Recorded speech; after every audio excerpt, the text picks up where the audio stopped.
Attention, on tourne, me dit-on. Donc, bonjour, bonjour à vous. Nous sommes à la campagne, comme d'habitude, mais cette fois-ci en compagnie de Virginie Calvi. Bonjour. Bonjour, bonjour à tout le monde. Voilà, Virginie fait entre autres... qu'est-ce que tu fais, Virginie? Tu peux nous expliquer? Entre autres, je suis thérapeute, somatothérapeute, conseillère en nutriacupuncture, relaxologue. J'anime des ateliers de méditation, relaxation et massage intuitif avec un travail sur les émotions, utilisation des émotions et de savoir gérer au mieux les situations de la vie quotidienne. Voilà. Bravo. Donc, Virginie était là ce week-end. Elle nous a tous initiés, enfin en tout cas en ce qui me concerne, à la méditation, puisque la méditation est très très demandée par les surdoués. Donc nous avons pensé organiser ici, sous l'association Bidifférente, une salle que nous mettons en place pour la méditation, pour la relaxation, pour les massages. Et je vais laisser la parole à Virginie qui va nous expliquer quels sont les bienfaits, Virginie, de la méditation pour les surdoués. Parce qu'évidemment, comme je suis plus axée sur les surdoués, pour les surdoués, alors moi quand je parle des HPI par exemple qui sont tout le temps en mode pensée, action, quel est le bienfait par exemple pour eux de faire de la méditation? Alors tout simplement, on travaille sur la respiration qui va permettre... d'accord, merci. Donc cette méditation va permettre de se recentrer, de travailler sur la respiration qui est la base. On inspire tous, on expire tous. Ce qui permet d'avoir une distance sur les pensées et sur l'émotionnel en fait. Donc forcément pour les HPI, puisqu'ils sont dans le mental, ça va permettre juste d'avoir cette quiétude mentale. D'accord. Quand tu fais de la méditation, par exemple ce week-end, on a été en méditation à 11h du matin, le samedi. D'abord tu as parlé de la méditation, tu as expliqué à tout le monde les bienfaits et comment ça allait se passer. Et ensuite, donc dans le week-end, on a fait combien d'heures à peu près? Tu peux nous refaire le topo de ce qu'on a fait et ce qu'on va continuer de faire un peu tout à l'heure? Là, à peu près sur le week-end, on a fait 5 heures, plus après des chants harmoniques. Donc là, ça permet juste, c'est une première découverte en fait, sur la conscience de soi, sur la conscience que voilà, on n'est pas... on peut arriver à mettre de côté ses pensées, de prendre une distance sur l'émotionnel et de savoir après ce qu'on en fait de cet émotionnel en fait. Donc très calmement, on apprend à être en conscience avec soi et d'être plus incarné, ce qui manque beaucoup aux surdoués en fait. Donc il y a cet aspect aussi, cette relation au corps, habiter son corps en pleine conscience, savoir aussi par exemple manger en pleine conscience. Donc il y a des moments où on a ramené le calme au moment des repas ou au moment d'une action pour être sensible à son état d'être, très simplement en fait. D'accord. Est-ce que, j'ai une question mais je l'ai oubliée du coup, est-ce que... alors, je me souviens plus, je vais te poser une question précise et puis j'étais tellement en train d'écouter tes paroles, mais est-ce que par exemple une personne, ah oui c'est ça, est-ce qu'une personne est très nerveuse parce qu'on a vu que par exemple Juliette avait des difficultés, Juliette ici présente derrière la caméra avait des difficultés à se mettre en mode méditation, hein, on dit comme ça.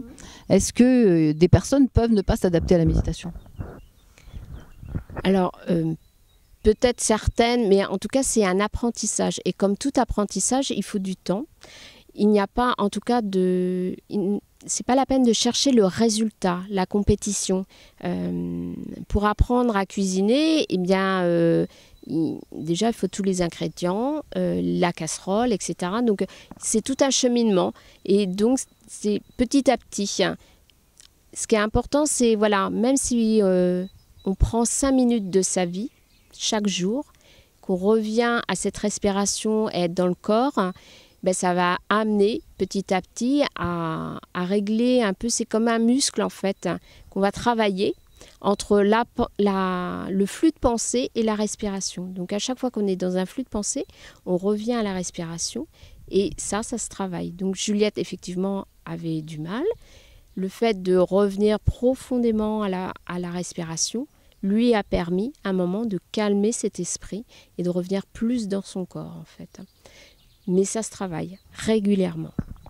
D'accord. Alors donc c'est vrai que Juliette après est retournée quand même à sa place pour suivre les cours de Virginie.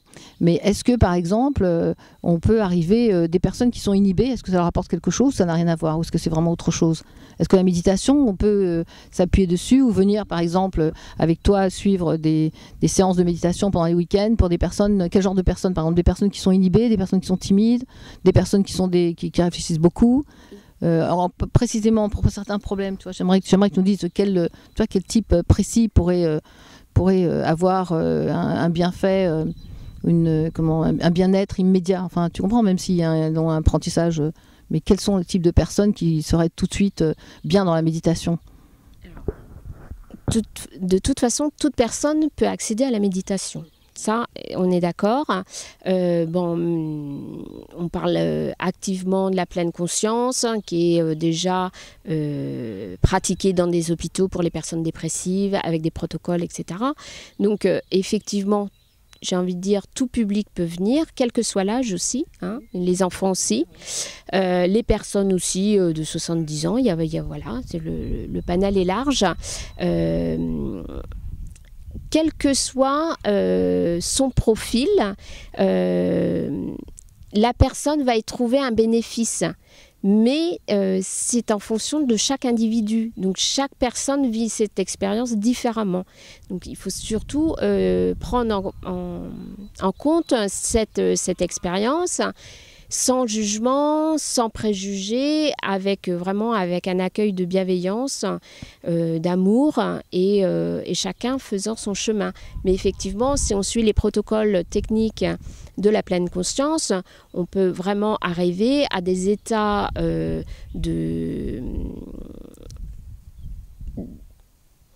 des états de bien-être profond qui vont éviter cette anxiété récurrente qu'on voit pratiquement chez tous les individus, chez les personnes qui sont très dans le mental et qui ne s'en sortent pas, ou ceux qui n'acceptent pas leurs émotions et qui se coupent de leur émotionnel, où là, d'un seul coup, ça fait aussi place à l'émotion.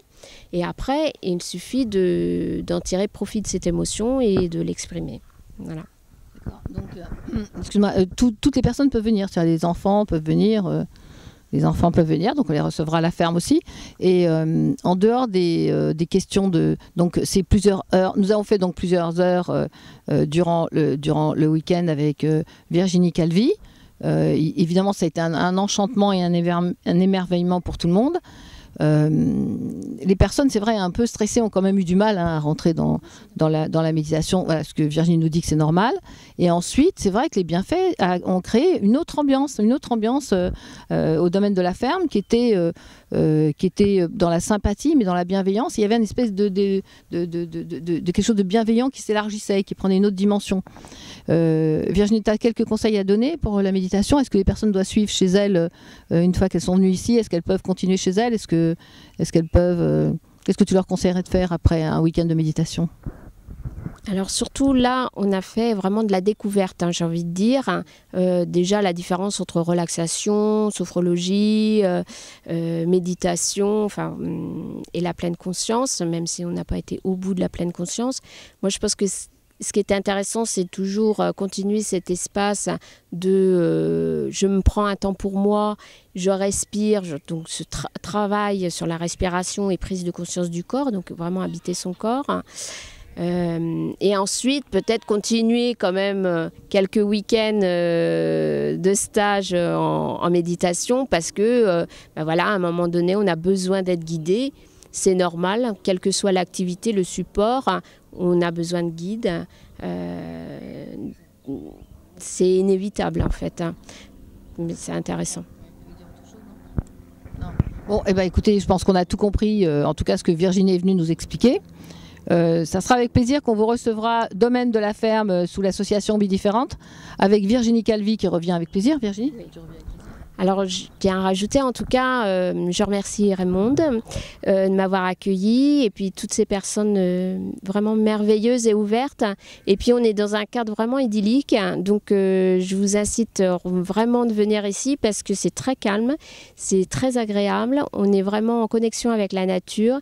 Il y a vraiment plein de choses à explorer. Et donc, je vous souhaite de venir ici pour un moment pour vous et vous le méritez tous. Merci Virginie, merci. Ben, alors peut-être la semaine prochaine ou la semaine d'après. On vous tient au courant, hpihpe@gmail.com. Merci Virginie, merci.